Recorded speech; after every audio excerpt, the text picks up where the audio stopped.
Hello everybody and welcome back to another episode of Ben the Human Plays Vagrus The Riven Realms. We're picking up exactly where we left off in the catacombs with the scrolls and things. We have three choices, one of which means we cannot be a dwarf or have Garrick with us, which is interesting. Let's search the stone chest first. Immediately we found the map.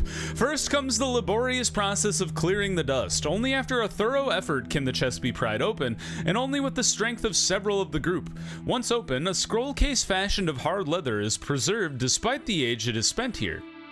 Carefully, and with anticipation, you open it. The scrolls themselves are in as close to perfect condition as one might hope them to be. It seems the case was sealed and protected from deterioration against all odds.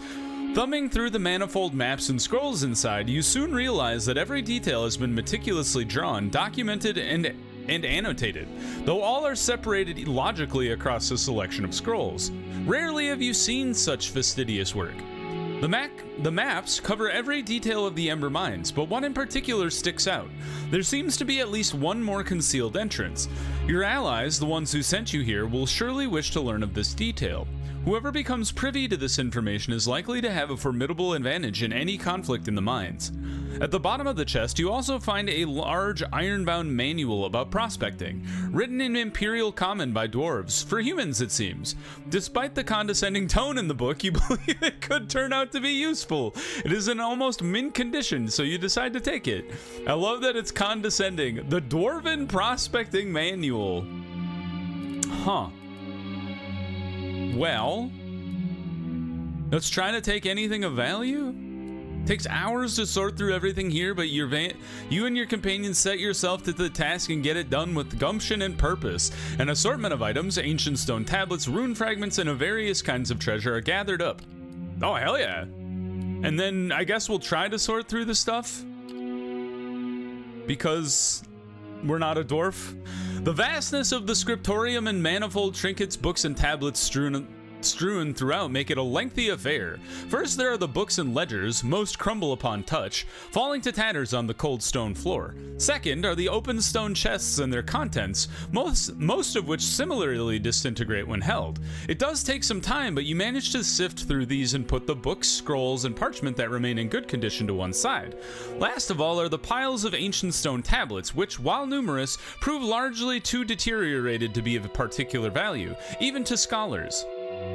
It is impossible to know the particulars about what went on here without a dwarf to translate the various writings that remain intact. A rudimentary knowledge of penmanship, structure, and form reveals several interesting morsels of knowledge, however. Many of the books and ledgers that once lined the shelves appear to account for academic administration, alongside books containing numbers with many annotations. Geometric sigils with what seem to be esoteric titles appear below some scrolls and books. Every single one is drawn meticulously. The style and control are perennial throughout. Truly, the dwarves of ages past were a fastidious lot. The tablets are a category unto themselves. The ones that have survived decay contain diagrams of structural marvels and calculations. Theirs is a language that transcends their creators, and while it is hardly your area of expertise, there can be no arguing that the tablets will be of value to someone. You need but take them with you. Okay. Didn't we already do this? Yeah. You have everything you need. Let us head back. I wonder how that one would change if you took Garrick, or were a dwarf, for that matter, with you. Deciding it's time to leave, you take all that you have stowed and depart the Hall of Records. The passage and its stairs into the darkness above prove a slog, but after you reach the antechamber with the crumbling plinths, the air is cooler. From there you tread one more stone tunnel to the stairway that leads to the surface. A realization hits you nearing the crest of the final climb. The stone slab that covers the way to the surface may reveal undead in waiting. There is no time to tarry, so you push it back with the help of your companions, revealing the broken ruins that dominate the searing landscape above. The surrounding ruin is devoid of undead, but it is not long before you hear something else. The maddening, whooping, deranged cheering, and insane laughter of others in the distance. You know them by now. They are the cleansing conflagration. They have the Comitatus surrounded. They seem to revel in this fact, and many turn toward the ruin as soon as they notice your arrival. Why they have not already attacked the Comitatus is anyone's guess, but judging from the way they beckon from afar, they have been waiting for you. Once you have covered the ground between the ruins and the Comitatus, deranged screeching, hollering, and ridicule accompany your arrival. Their cohort is sickly and a burned one. Many of them carry torches they bear with crazed reverence, and among your ranks you see burn wounds seething with rotting or searing flesh. Oh, their ranks, not your ranks. A bald, sickly figure steps forward from within their ranks, his arms held theatrically high. "Vagrus, isn't it?" he calls out. "Pray tell, what have you heard? The word of the purging flame?" You do not give him an answer. "He heralds the flames of destruction, the very death of these accursed lands. Of all the realms," he declares maddeningly, "those who offer themselves up find paradise. Those that do not, well, there are none who dare not. His will is undeniable. It is our purpose to spread the word to all, to show them the beauty of the flame and its cleansing serenity. Peace through pain," he says, hissing as a sickly grin pulls at his seared cheeks and face.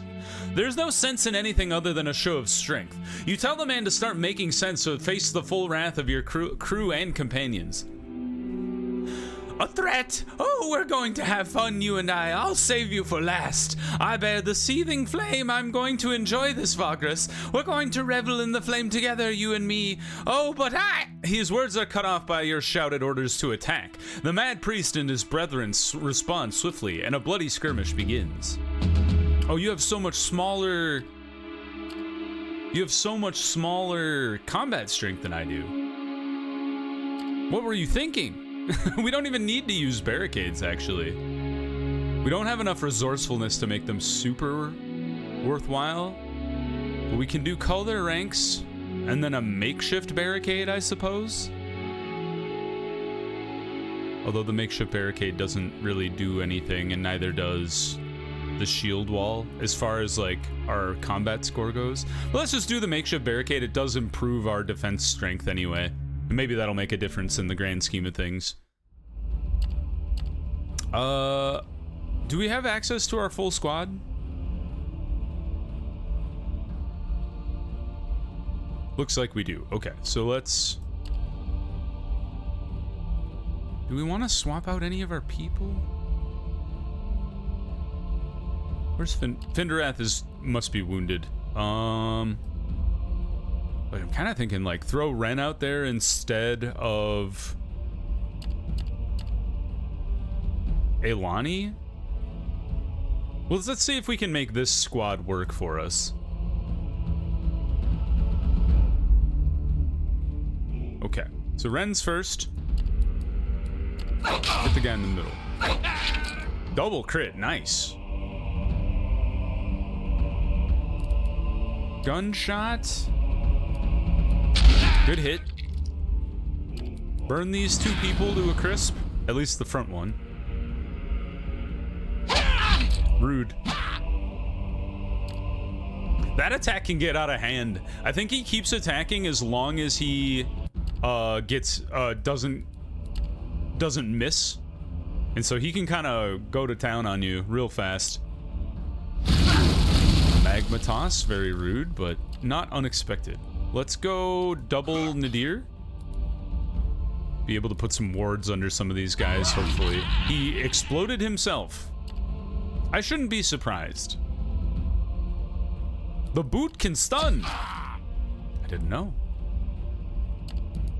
Stab this dude in the middle. You swap places? And you're gonna throw some magma, I bet. I knew it. Could have seen that one coming a mile away. I didn't throw any wards under anybody, but that's okay. They're mostly dead anyway. Double... Nice crit. Oh, the double crit is sick. Ren Kylon with the crit build. Let's try to stun you again. Man, why are you so resistant to stun? I burn you to death. And then we'll go to town on your friend. After he throws more magma at us, I'm sure. Indeed. I'll throw a bomb at him. It didn't do anything. Just hit him with an axe. Dagger throw. And that's all they wrote.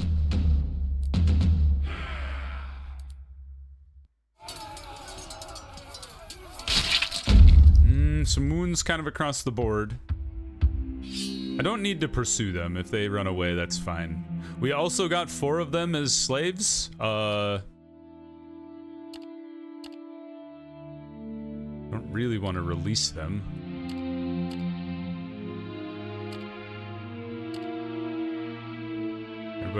Some people have healed up, I suppose. We move on. When the last of the priest and his band of depraved miscreants are put down, you survey the battlefield. No further undead nor any other gangers can be seen, so you account for the dead, stow your valuables, and begin making preparations to leave. A plethora of thoughts and ruminations cloud your thoughts as you do so. The fact that the cleansing conflagration knew that you were here, perhaps even knew what you were doing, does not speak well of knowledge about the map. It is likely, therefore, that others have heard of its existence too. You would do well to tread cautiously, whomever you choose to deliver it to.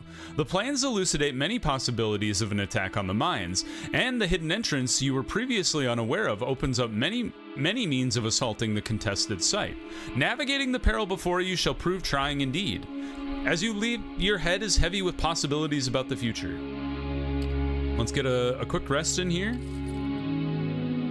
Good heals. We'll make our way back to the Hollow Men as we try and avoid the cleansing conflagration here.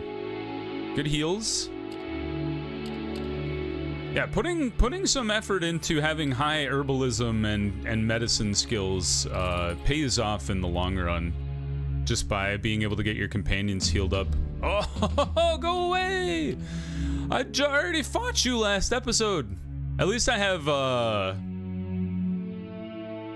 all of our resourcefulness back, so we can really just kind of hammer them with the defense stat. All right.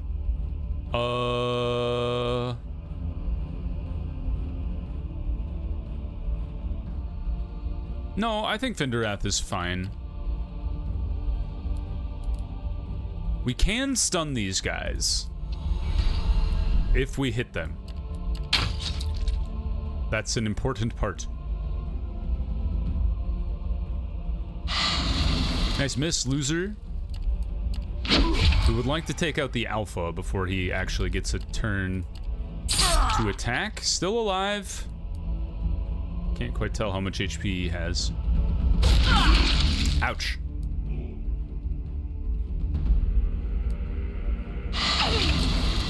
Not the worst. Oh, the alpha evaded? Rude. And there's no way we can get him over there. Let's boost Kreefta, and maybe Kreefta can kill him before he gets a second attack. Oh, that sucks that he dodged. He might not have died even if he hadn't dodged, but unfortunate that he was able to evade our attack. Yeah, the salamanders are an annoying fight for sure. Not the worst in the game. I think the bat people might be the worst people in the game to fight. But, nice crit. Did I get a stun in there? I did get a stun in there. Finderath is down due to fire. I guess her HP was a lot lower than I thought it was. That's my bad. Slash him. All right, that guy's dead. Good news. Ah, they're so evasive. It's rough. Good dodge. Let's boost Kreefta again. Her getting crits is pretty nice. Good hit.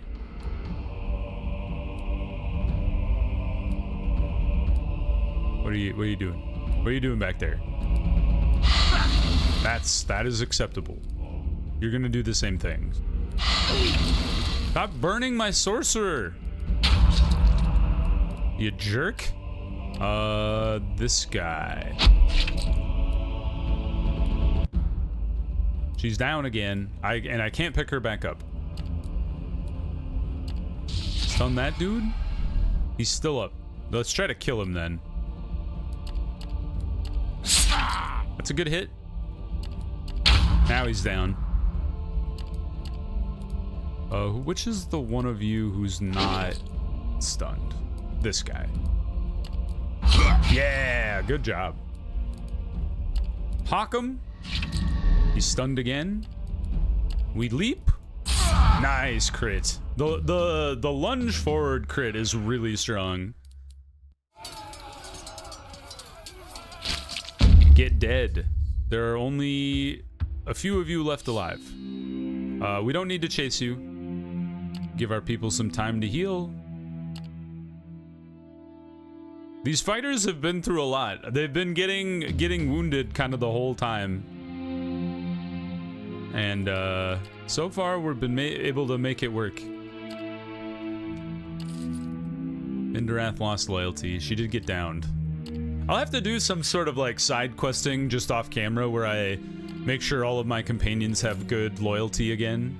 I feel like we were up to like trusted with everybody for a while, but it's been a minute since I've taken care of my relationship status with everyone.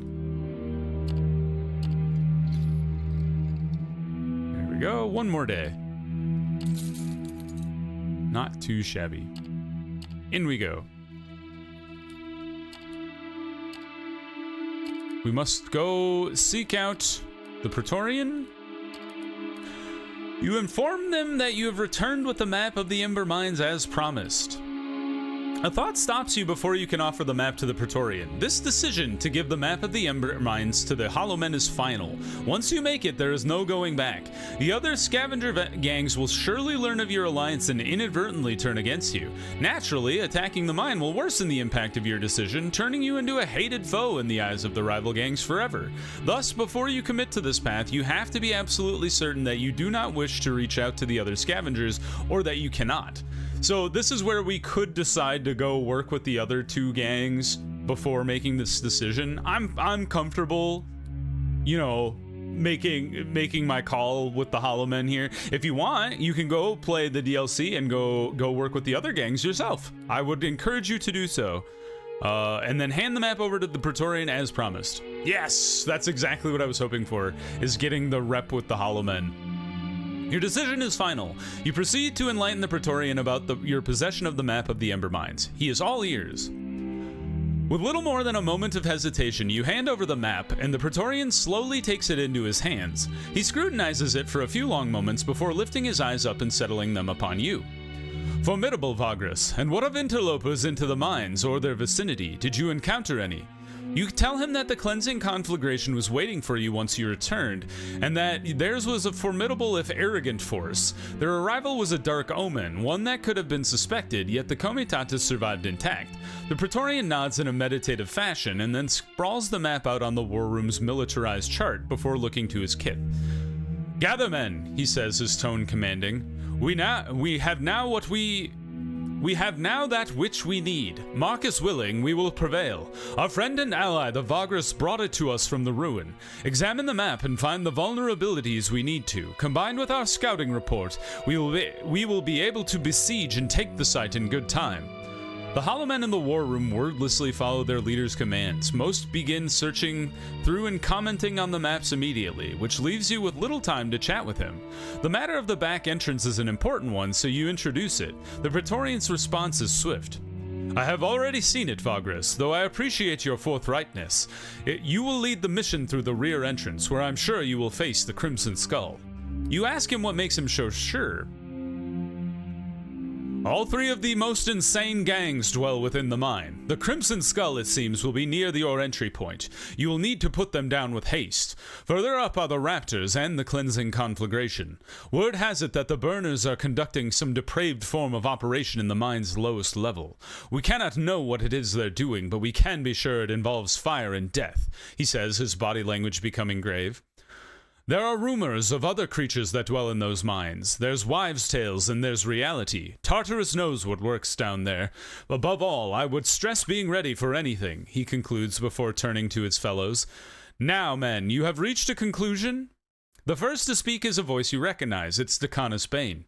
It's simple, boss. We route them from 2 positions. The first up top as we move into the upper levels. The second from the hidden entrance in the rear. The Vagrus would serve the latter well. A fine observation, the Praetorian replies, folding his arms.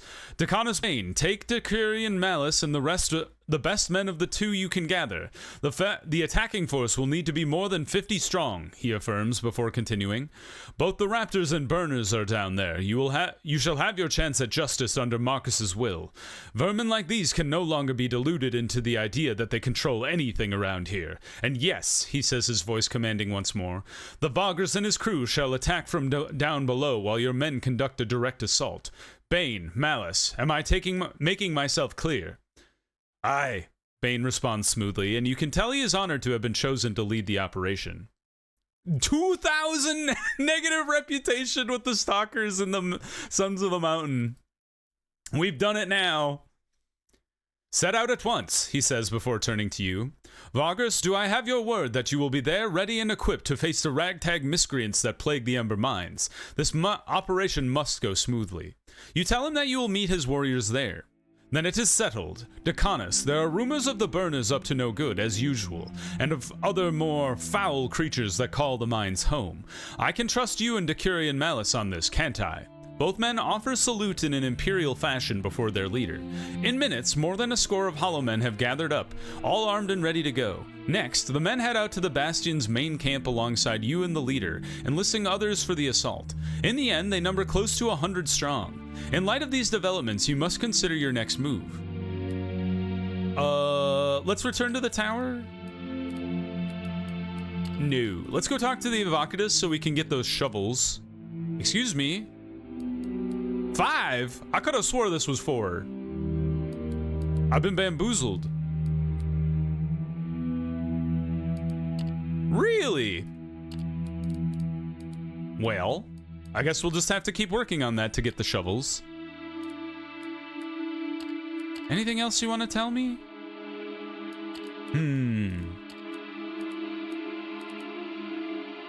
Talk to the war room. Old Hand Marcus. The leader? Something that I was looking at, and that's why I'm so curious about going through all this stuff, is when you look at the... Yeah, I guess that's all there is. When you look at the reputation here, and you hover over here, it says Reputation Tier 3 perks is the Adept Mountaineering Gear. I wonder if you can get that in the market. Oh, I don't see it. Faction offers? Nope, that's just supplies. Yeah, so I don't know what it means by like Hollow Men's Pila equipment, Adept Mountaineering Gear equipment, auxiliary spades. I know where to get auxiliary spades, but apparently you need to be tier 5 to get the auxiliary spades anyway. I'm not sure unless I just get them. Reputation, auxiliary spades, faction reserves 2. Do I have auxiliary spades? That should be under defense, right? No. Yeah, I'm not sure exactly what that even means or where you would get that. But what I think I would like to do, get myself 2 fighters, 3 scouts. I guess I could get a 4th scout so we have 700 cargo capacity. But then I'm thinking, like, I probably want to run up to Doomgarok and then come back to the Bastion, and then we'll pick up the next episode in the Ember Mines. So this is going to be a bit of a shorter episode, but I think that makes the most sense because I think we're going to be in for some pretty intense combat here. So yeah, like I said, I'm not 100% sure what we're supposed to get out of the reputation down here, because it kind of sounds like we should be getting a lot more like Durgrune, Adept Mountaineering Gear, Runed Tongs. Like we should be getting more equipment than is available to us, but I don't know where to get it from or if it's supposed to be given to us at some point in the future, maybe. But anyway, we're gonna pause there. If you guys enjoyed the episode, please click the like button. It helps me out a lot. If you want to see more episodes of Vagrus The Riven Realms or the other videos I have going on the channel, subscribe to the channel. Make sure you have your notifications on so you know when the next videos go live. But until next time, everyone, I hope you had a good one, and I'll see you in the next video. Bye-bye, everybody!